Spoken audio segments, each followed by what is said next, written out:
BRS ను ఖతం చేయాలి, మనం కొట్లాడుకోవద్దు, మనం కలిసి ఉండాలి అని బండి సంజయ్ కుల్లా మాట్లాడుతున్నారు. చూసినరా లేదా? మీరు చూసిరా లేదా?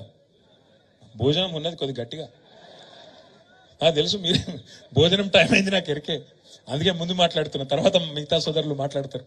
నేను ఎందుకంటున్నా అంటే ఇంత ఓపెన్ గా ఇంత బాహాటంగా మనం కలిసే ఉందాం అని బండి సంజయ్ ఒక దిక్కు, ఈయనేమో 100 మీటర్ల లోపల బొంద పెడతా అంటుండు.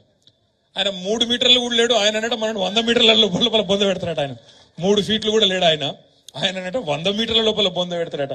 నేను రేవంత్ రెడ్డి గారికి ఒకటే చెప్తున్నా, రేవంత్ రెడ్డి గారు ఈ పిచ్చి మాటలు, ఈ ప్రగల్భాలు నీకంటే ముందు మీ గురువర్యులు మాట్లాడిండు. వాళ్ళ గురువర్యుల పేర్లు ఎందుకు తీగాని, నీ గురువు మాట్లాడిండు, ఇంతకంటే ముందు ఉన్న పెద్ద పెద్ద తీస్మార్కాన్లు మాట్లాడిండు.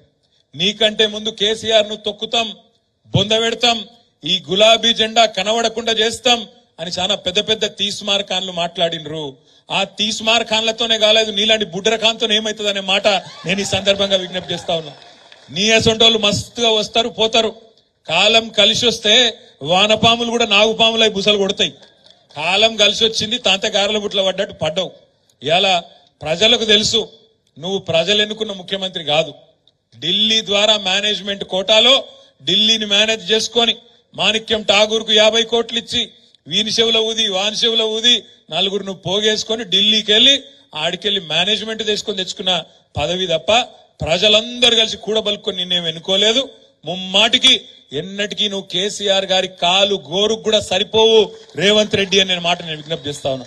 ఇది నేనేదో వేరే ఉద్దేశంతో చెప్తలేను, ఒకటే మాట గుర్తుపెట్టుకోండి. ఇవాళ నిజంగా కూడా కేసీఆర్ అనే నాయకుడు లేకపోతే, ఈ గులాబీ జెండా లేకపోతే తెలంగాణ ఎక్కడిది? ఆ తెలంగాణ రాష్ట్రానికి వచ్చే ఈ పదవులు, ముఖ్యమంత్రి ఉప ముఖ్యమంత్రి పదవులు ఎక్కడి? ఆలోచించుకో రేవంత్ రెడ్డి గారు మాట్లాడే ముందు అనే మాట నేను విజ్ఞప్తి చేస్తా ఉన్నా. ఇంకొక మాట కూడా మీ అందరికి నేను విజ్ఞప్తి చేస్తున్నా.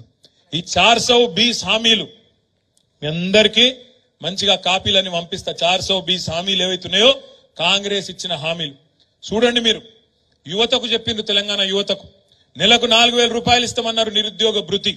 ఇలా తప్పించుకునే ప్రయత్నం చేస్తున్నారు. తప్పించుకోనియద్దు. యువత తరపున మనం అడగాలి.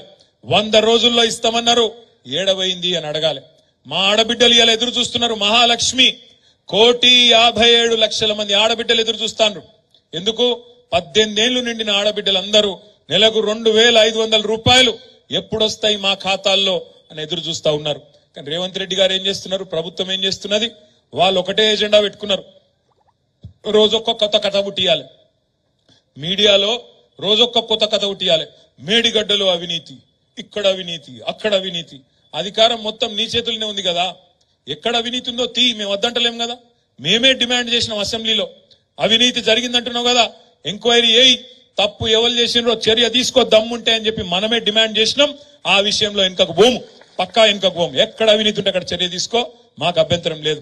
కానీ తప్పించుకునే ప్రయత్నం చేస్తే మాత్రం వదిలిపెట్టం.